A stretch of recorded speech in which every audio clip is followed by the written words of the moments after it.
I think I was up for 2 hours in the middle of the night last night, something like that. Me too. Fell Like, asleep fine at like 10:30. Then woke up at. I've been my habit now is wake up at 2:33 and just sit in the pit of misery in my bed and then get up, start doing shit. I was up probably from 3 to 5. So we're I think I was up then too, and then I fell back asleep for like an hour. Then I woke up, went on a run. oh gosh, you went on a run at like 3 a.m. No, at 5 or 6 a.m. That's still very impressive.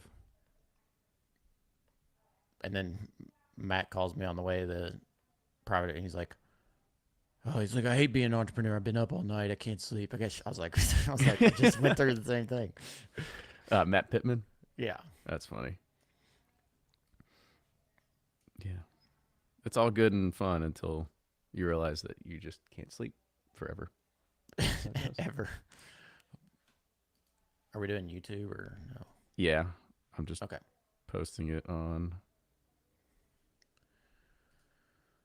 All right. I gotta get. All right. I batch made some old fashions for them when they come. Do you Oh, for think? this afternoon. Yeah. Do you think that fridge can hold it? It gets cold, doesn't it? Oh yeah, it's cold. It's good. Got a bunch of beers in there too. Oh, nice. Oh, those stouts. Yeah, so you can Yuck. move some stuff around. Oh, don't say that. They're delicious. You just don't like the taste of motor oil and soy sauce. I don't. Hey, somebody mentioned United in their story. We'll go ahead and repost that. Thank you. Glue Coaster Lane, Sydney, at 8:16 a.m. Getting the day started early. That's what I should do. Just start drinking 3 in the morning. I Go back to sleep. think it's funny. It's like everybody on Instagram, they're posting stuff. It's like 7:30 in the morning. You're like, who's wait, what people besides us are sitting there looking at booze at 7:30 in the morning, going, "Oh yeah, that's awesome, sweet bottle shot." Yeah. Who thinks like that? Not that early. But I mean, but that's so weird. That's what we do. Yep. Just weird. All right. Oh shit, I forgot some water. Let me go get a bottle real quick.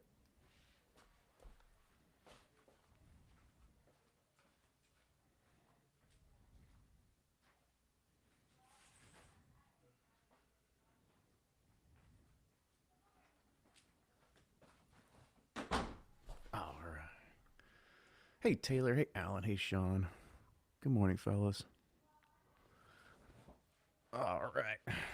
We're trying to do something different. We're gonna try a 9:30 start for this week in Bourbon. That's See right. far.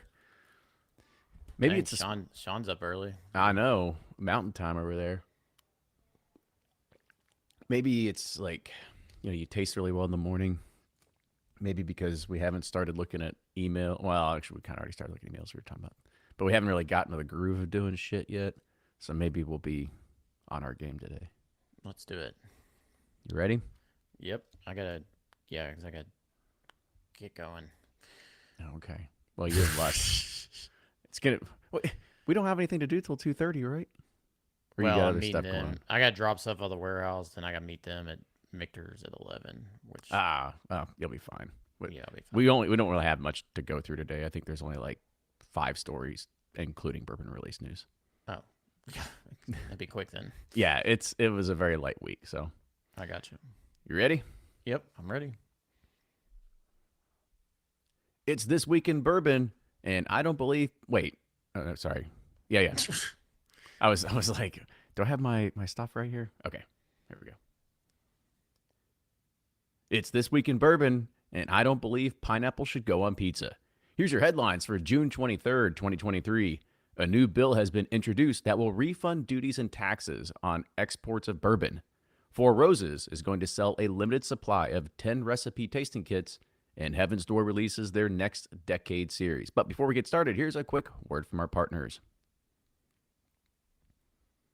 Hey everybody, welcome back to This Week in Bourbon, And I need to apologize because last week we did This Week in Bourbon. I totally blipped on the radar because I don't really think about it. But happy belated Father's Day to you, Ryan, and I guess myself as well, and everybody else out there.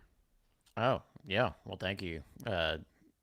6 days later, but Yeah, yes, I was about to say, we do a terrible job. Like I've got all these things in the calendar, but I don't look more than 24 hours in advance to see what I'm supposed to be doing. And so I totally forgot it was Father's Day. I felt like, remember old school with Frank? yeah. And Frank, you forgot your birthday again. he's like, God damn it. Yeah, that's what it feels like. Yeah, uh, it's okay. I mean, if people know our to-do list and how much shit that it's a miracle we even make these things. So But yeah, so happy belated Father's Day to everybody that's out there. Except if you like pineapple on your pizza. I'm going to take that away from you. yeah, what's up with that? Why are you so mad about pineapple? I mean, I Oh, don't like it's it either, but I didn't know it enough to make it a headline. no, I mean, it's not really a headline. I mean, Or I an look at opening. it because, well, my wife likes pineapple on her pizza, and that's probably where it stems from. But So you don't it's like your wife? no, hold on. I'm kidding. You're going to sit me down on the couch and say, we need to go back and start talking about your childhood here. That's right.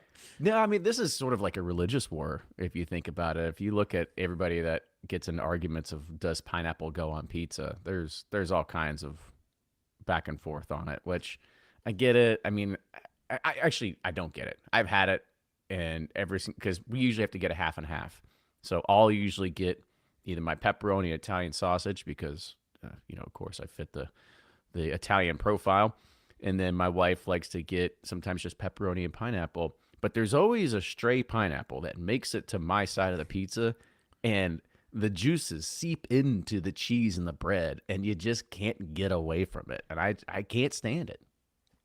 First world problems at the Hellman house. God forbid pineapple juice get on 1 inch square inch of your pizza. Oh, it's But no, I don't like pineapple on my pizza either. If you're gonna do sweet like on a pizza, like what's that one at Lupa has like not Lupa. It's like the bee sting. I like the honey sometimes on the pizza. That's oh, pretty honey's good. different. I like Yeah, honey but I because don't like the juicy sweetness of the pineapple on a pizza either. yeah, there's But I'm there's not a mad at if you do it. yeah, there's a huge craze of basically doing that hot honey, that cinnamon based honey on Yeah. pizzas, and I'm all about that. I think it's great, Yep. and Uh, I'm glad we're not alone because Jason from the Mash and Drum just chimed in and he said that pineapple on pizza is wrong as well. well, I knew we could trust his palate and judgment, so it's yeah.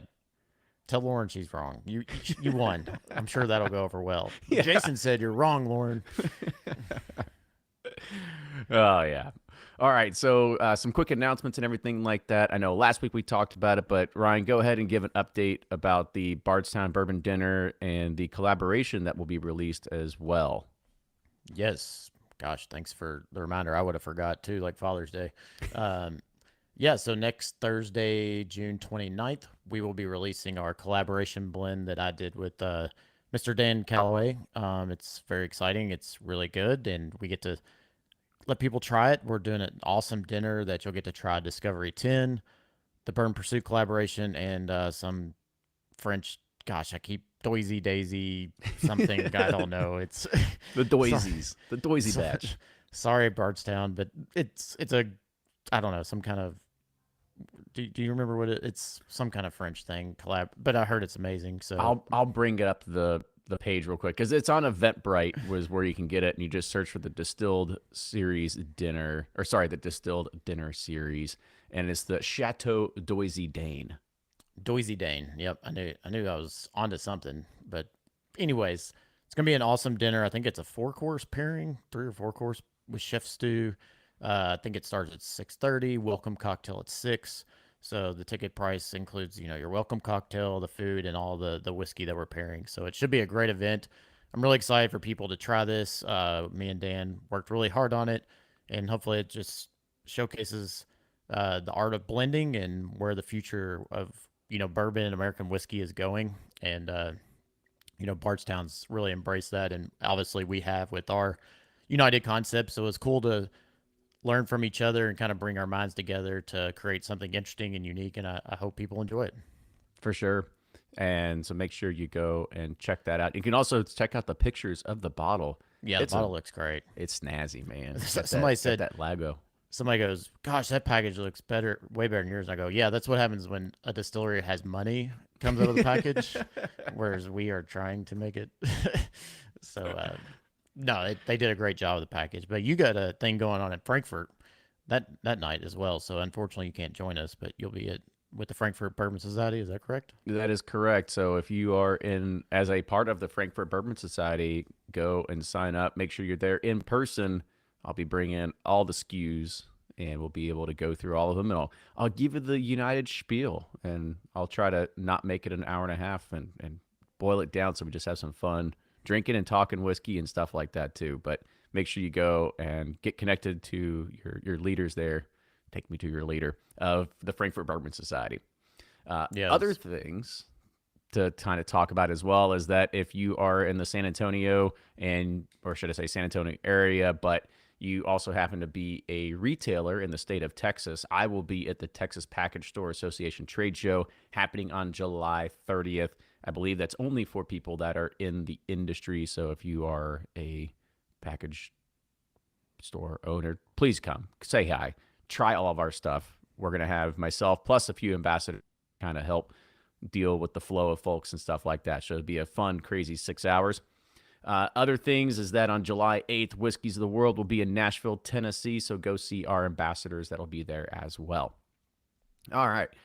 Well, let's get into two things real quick as well, because last week we had actually, I'll do the first one here is that we have a sponsor on the show called Sticker Mountain.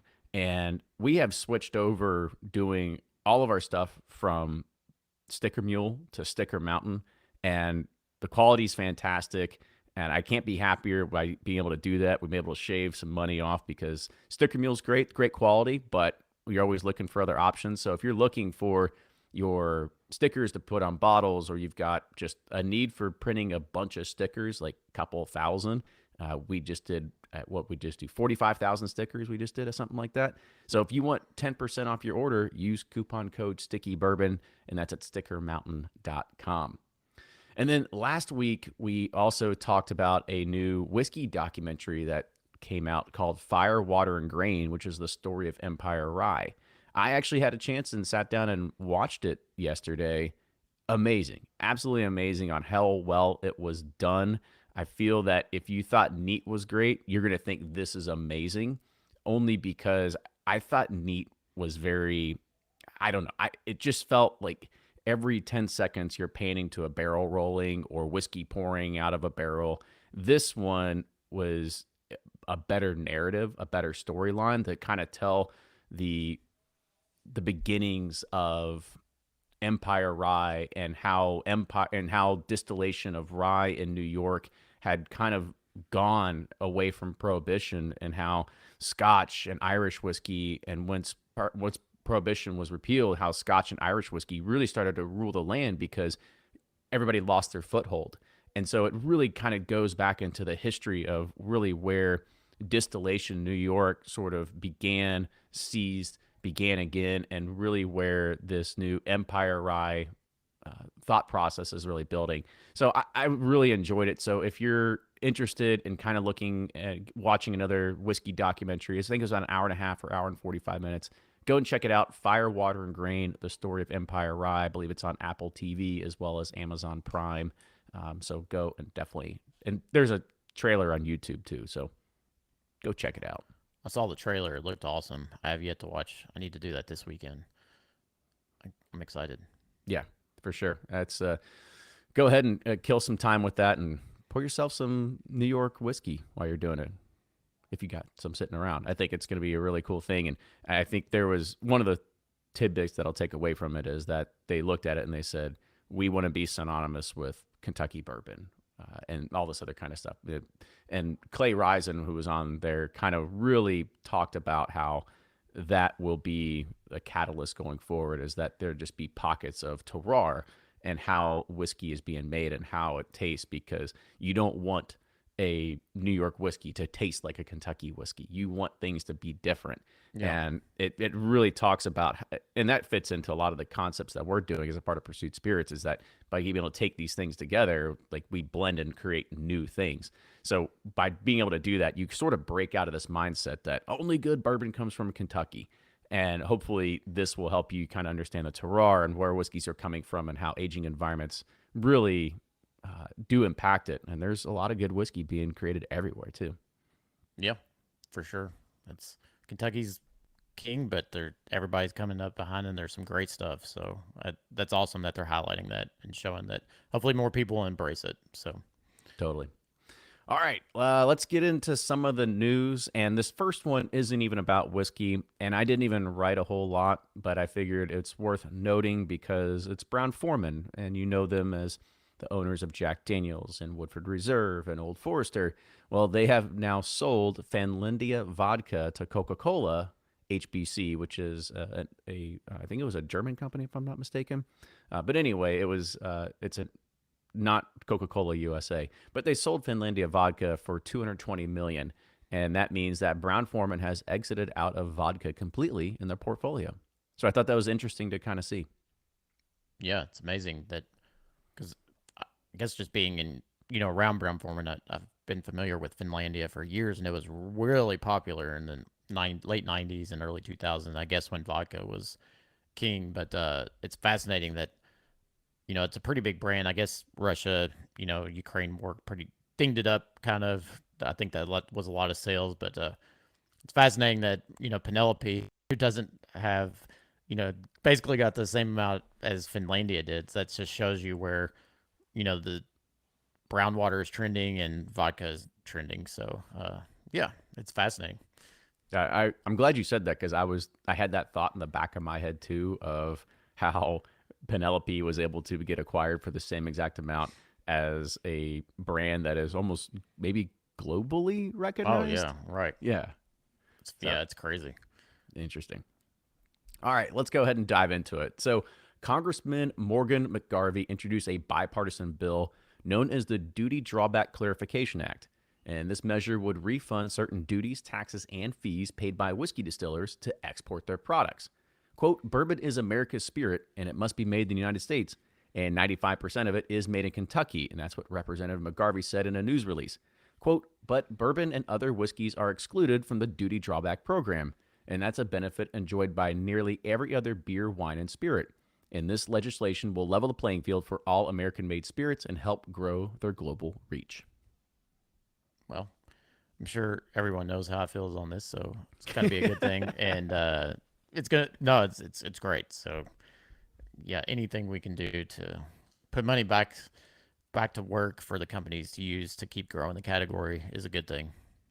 Yeah, I didn't really know much about this. I probably should have read into it more, but I didn't know that there was essentially refunds for duties and taxes for beer, wines, and other spirits. However, I don't know why bourbon and whiskeys would be excluded from that.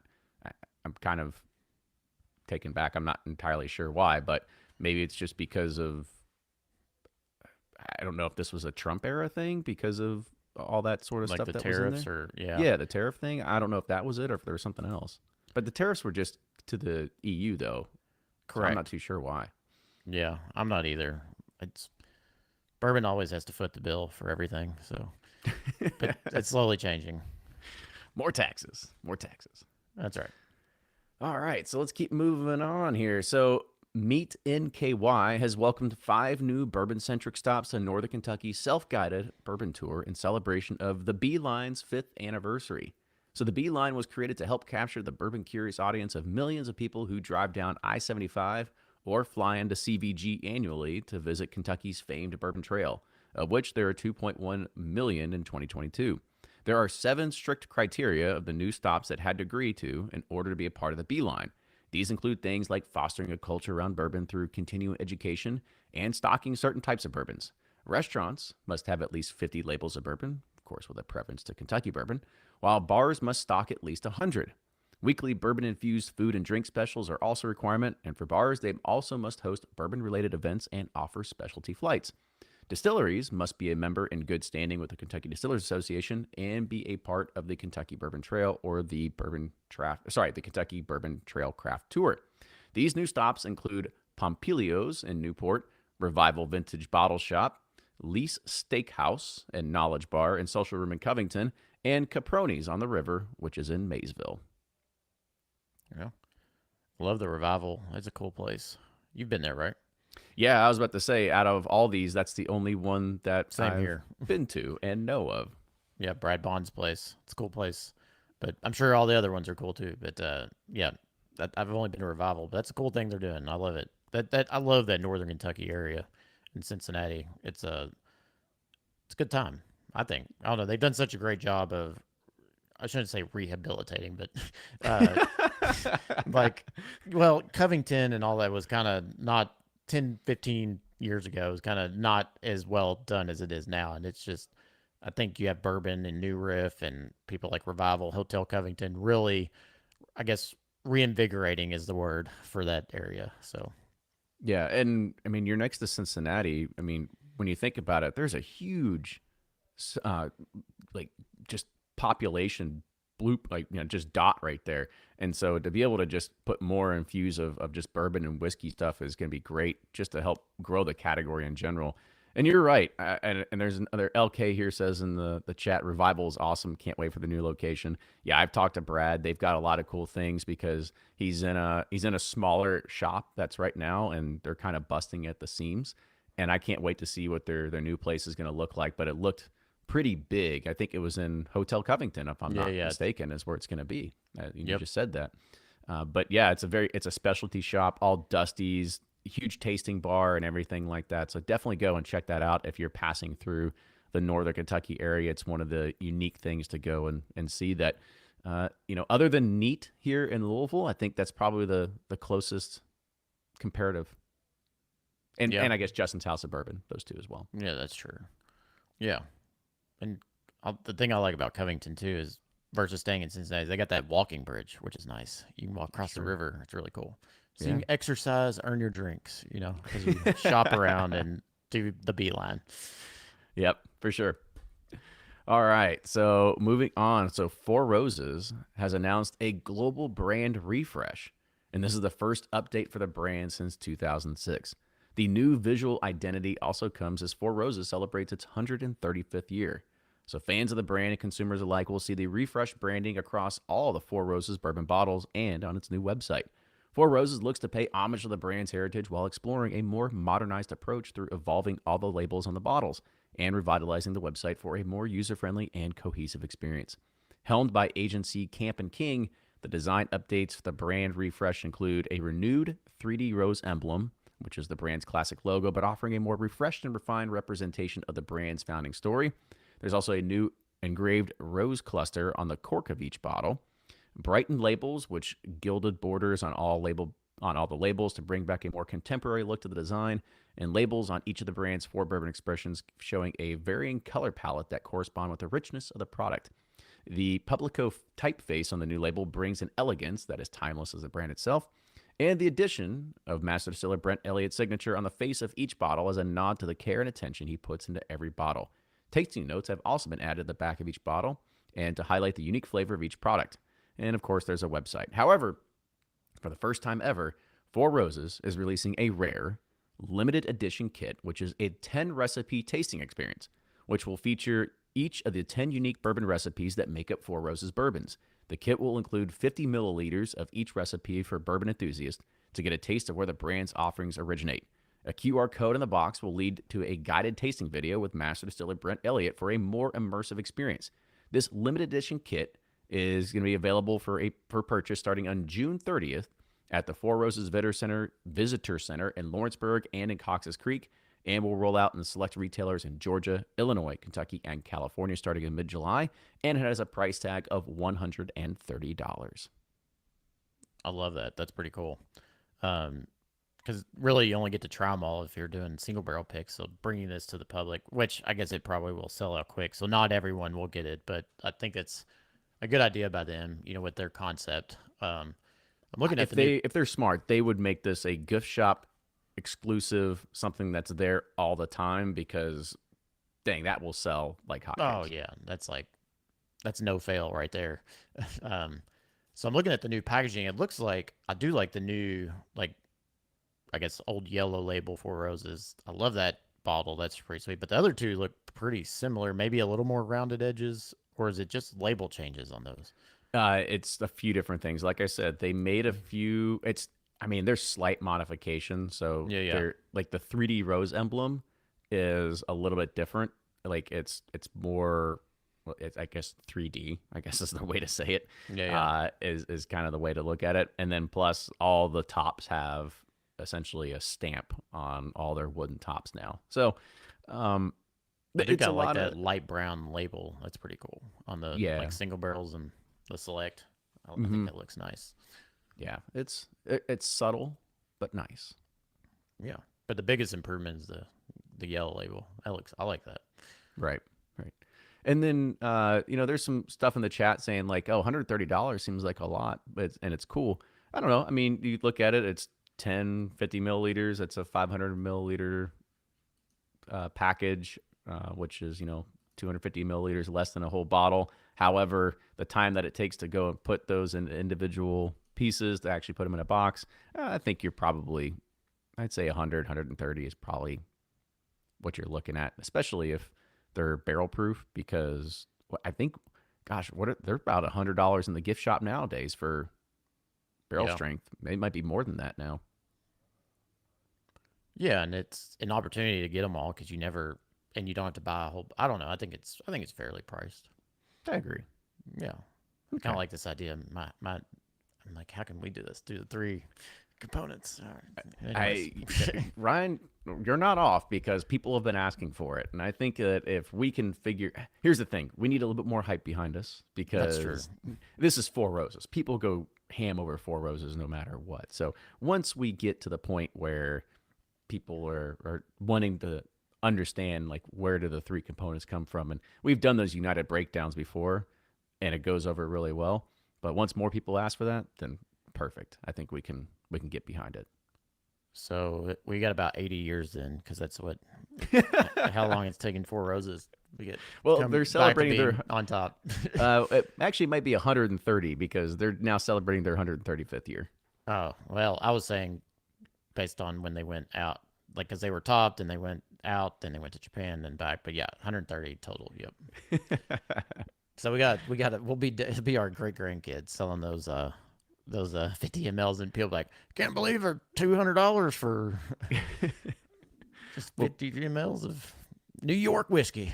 we'll put this on our wills. Be like, one thing that you must accomplish when we are dead and gone. Must do the 3-pack sampler. Yeah. All right. Well, that is going to do it for the bourbon whiskey news. But stick around. We just got a little bit of bourbon release news. All right, everybody. Bourbon release news time. And I only got two of them. And which, I don't know, maybe that last one could have folded into bourbon release news because it is something new. But I don't know. I figured with it all kind of coming together, it was more just general bourbon news because it's Potato, not new. potato. Yeah, yeah. All right, here we go. Heaven's Door has unveiled the latest addition to its decade series with a straight rye whiskey that's been aged for 10 years. Each expression of the decade series features a 10-year aged whiskey that celebrates the importance that time plays in the bringing out the best of what is in the barrel. The decade series 2 straight rye whiskey has a mash bill of, Ryan, guess, what's the mash bill? 93.7. Right. It's Yeah. 95.5. And this limited release, the Heaven's Door Decade Series Straight Rye Whiskey, is priced at $100 and is available for purchase at heavensdoor.com and select retailers nationwide. Distilled in Indiana, or don't know. Don't know, Probably. but if I had to guess, 95.5, 10 years old, all sources probably lead to Indiana. That's all right. Which could be a good thing. I like double digit age squib rye. So Yeah. We're going to probably just call ourselves like bourbon investigators or something like that because we can break this down yeah, pretty we're the quickly. annoying people, and everyone else is like, just let us have our decade title. It's good stuff. I mean, I've honestly been always impressed with everything that's come out of Heaven's Door. Yeah, especially same. the red breast finished one. Like there's been a lot of good things that come out. I think they deserve a lot more credit than what they get. I know it's one of those things that it's like, oh, it's Bob Dylan's. Like, Bob Dylan doesn't really have much to do with it, if I had to guess. Like he's a name and he creates the art for it. But there's a lot of people that are working behind the scenes to make sure that they're actually putting out good quality whiskey. So I've been always pleasantly surprised by a lot of things that they've been doing. Yeah, everything we've ever reviewed, I've been very impressed with and happy with. And I mean, they got a wide array, wide. God, what's the word? They got a ton of barrels at their disposal. They got one of the best whiskey libraries out there, so they have a ton of good stuff they can put out there for a good offering. For sure. All right, here's our last story, and that's Fray Ranch. They have announced the release of a new permanent expression in its award winning American whiskey portfolio, and it's called Fray Ranch Farm Strength Uncut Bourbon. So, bottled at cask strength, the new non chill filtered small batch whiskey is produced using 100% of the slow grown grains that are grown, harvested, milled, and distilled on the Fray Ranch farm year round. At 124.3 proof and aged for an average of 5 years, Fray Ranch Farm Strength Uncut Bourbon utilizes the same mash bill as the flagship 4 grain, using 66.6% dent corn, 10% winter wheat, 11.4% of winter rye, and 12% of 2 row barley. It'll be available in California, Nevada, and at the Fray Ranch Tasting Room and online at frayranch.com. Fray Ranch Farm Strength Uncut Bourbon has a suggested retail price of $80 a bottle. Wait, what? So I know our single barrel picks were, but I guess they're like flagships weren't barrel proof. Is that what this is saying, or what am I missing? I don't know, to be honest with you. Okay, I I just thought it was great. They call it farm strength. yeah, I like that. That's better than like what everybody Cash else says. strength is Cash just strength or too. barrel proof. Oh, that's overdone. We got to look at our chickens and figure out how we can incorporate them into here. Yeah, I kind of like it. Farm strength makes me feel like tough when I drink it. Like I'm a hard worker. I don't know. Like it seems. All right, I understand like the Frey Ranch farm and everything like that, but you also have a majority of the population that doesn't live in farms and probably doesn't connect with that culture. I mean, I don't know. I'm one of them. I Like I don't You're an chase. anomaly, dude. Look at how many people go to Huber's and go pick pumpkins. They're like, "Oh, I love the farm. I love to pretend Okay, I'm you're at the right. farm for the day." So anything to get them back to those Green Acre moments, I think it's a brilliant marketing strategy. Green Acres is the place for me. Yeah. I guess it's that. I mean, we'll have to come out with like John Deere strength or something like that one day and see if we can captivate that audience. I'm more of a Kubota fan, so to Kubota strength. So Yeah, I mean, I don't know. I looked at it and I was just like, oh, it's a unique spin on things. But hey, you're right. There's probably a lot of people that yearn for that because I mean, gosh, you think of your childhood going to farms like that was always a good time. But yeah, but Ryan, you understand, I might be an anomaly, but there's a lot of people out there that live in cities that may not have seen and been to a lot of farms out there. yeah, well, you all haven't lived. And that's farms where it's at, man. Jason from the Mash and Drum is giving you a shout out because you actually have some hens, so I guess technically you are a farmer. I'm an urban farmer and I grow grass, so I'm a city farmer. There you go. And Nathaniel White says we should come out with tractor strength. So there we go. I love it. Diesel strength. Just drink. Ooh. All right. Well, that's going to do it for this week in bourbon. Nice and easy, this one. Yeah, that's short, sweet, and a lot of good info. All right. One more is that Sean York put on here. He goes, all right, Pursuit United backyard chicken strength. That's pretty strong. They poop a lot, so You know, I was about to say we'll have to like have like white drips going over the label or something like yeah. Sure, chicken cock would love that if we came out with chicken. that. Oh man. I swear if chicken cock comes out with chicken strength, it's all over. They stole it from the show. Oh yeah, if we see that, that would be hilarious. Chicken strength. Rooster strength, like anything that's in that foul family, you're gonna know that they stole it from us. Yep, exactly. All We'll be right, waiting well, for coming whiskey to come out with that one. sure. All right, everyone. That's going to do it for this week in bourbon. Thanks for tuning in, and we'll be back next week. Have a fantastic weekend, and make sure you get your tickets for the Bardstown Bourbon Dinner, and you'll see Ryan Yeah. there. Yeah, you'll see me blabbing away. I don't know, talking, hanging out. Come say hey. Love meeting everyone. So come hang out. Try our whiskeys. For sure. Well, Well, cheers, not our everyone. whiskeys, Bardstown's. Well, technically it's a collaboration, so I guess it is our whiskey. That's right. All right. Well, try our whiskeys. But we didn't pay for the whiskey. That's So right. maybe it is So their whiskey. it is Bardstown's. Okay. And we don't make any Semantics. money off of it either. We don't. So I really screwed up in that department. But that's okay. It's okay. It's okay. We'll make sure that we just keep renewing that contract for all of our new make, and maybe that's just That's what I That's said. all I we need a need. lifetime contract in this. And that's all I need. for sure. All right, that's it. Cheers, everybody. We'll see you next time. Toodles.